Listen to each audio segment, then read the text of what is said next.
Jamaah, oh jamaah, alhamdulillah. Alhamdulillahirrabbilalamin.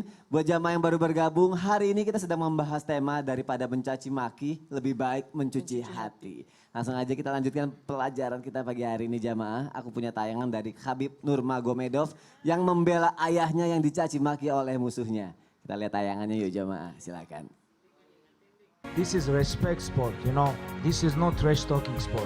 This is respect. So like I told you before guys, I wanna change this game. I don't wanna people talk shit about like opponents, talk shit about his father, like religion. You cannot talk about religion, you cannot talk about nation, you know. Guys, you cannot talk about this stuff. And you know, this is for me is very important. And thank you so much. Thank you guys. Thank you for waiting for me here. I know my father gonna smash when I go home because I know he's gonna smash me. And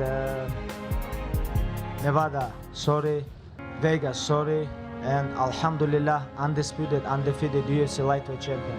Thank you so much. And Baik jamaah yang ada di rumah, tayangan ini menggambarkan sebenarnya sudah sedikit disentil nih sama Ustadz Syam tadi pertanyaannya.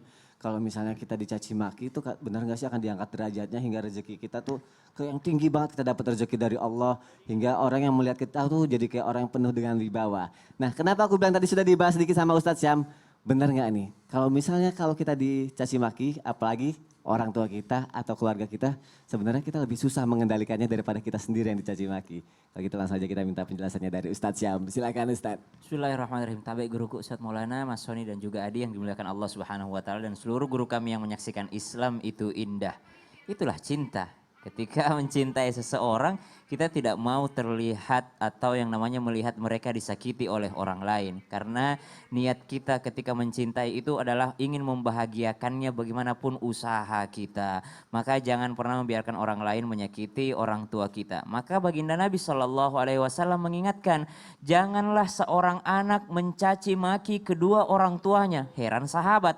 Kata sahabat, emang ada ya Rasulullah anak mencaci orang tuanya sendiri? Orang yang telah melahirkannya, orang yang telah memberikan pendidikan kepadanya, orang yang telah merawatnya, membesarkannya. Emang ada anak yang tega mencaci maki ayahnya? Emang ada anak yang tega mencaci maki ibunya? Maka kata baginda Nabi SAW, ada. Siapa itu ya Rasulullah? Seorang anak yang mencaci ayah orang lain sehingga anak orang lain tersebut mencaci ayahnya. Gitu, jadi berbanding terbalik. Misalnya nih, aku menghina ayahnya Mas Soni. Ya. Pasti Mas Soni berbalik gitu, Balas menghina gitu ayahku ya. sendiri gitu. Ya. Berarti itu sama saja menghina ayah kita sendiri. Maka baginda Nabi SAW sangat mengajarkan untuk tidak saling mencaci, untuk tidak saling memaki, apalagi merendahkan bullying verbal ataupun non verbal kepada orang lain. Pertanyaan kedua, apakah yang namanya sesuatu yang seperti ini bisa mengangkat derajat seseorang dan juga bisa yang namanya meluaskan rezeki seseorang ketika dia bersabar ketika dia dihina.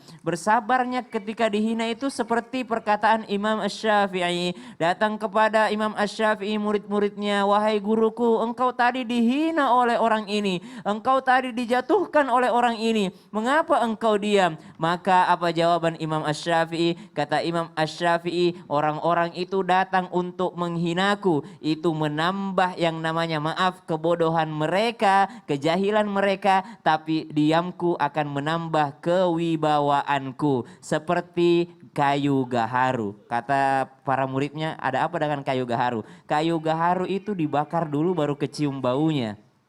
Maka orang berilmu itu dicaci maki dulu baru ketahuan aslinya. Masya Jadi Allah. seorang yang berilmu itu seperti kayu gaharu. Kalau dibakar baru tercium baunya. Kalau dia mengeluarkan bau yang indah berarti dia benar-benar orang yang berilmu. Ketika dicaci maki dia tenang, dia diam, menjawabnya dengan penuh wibawa. Allah angkat derajatnya sebagaimana kayu gaharu mengeluarkan aromanya yang sangat wangi ketika dibakar oleh api.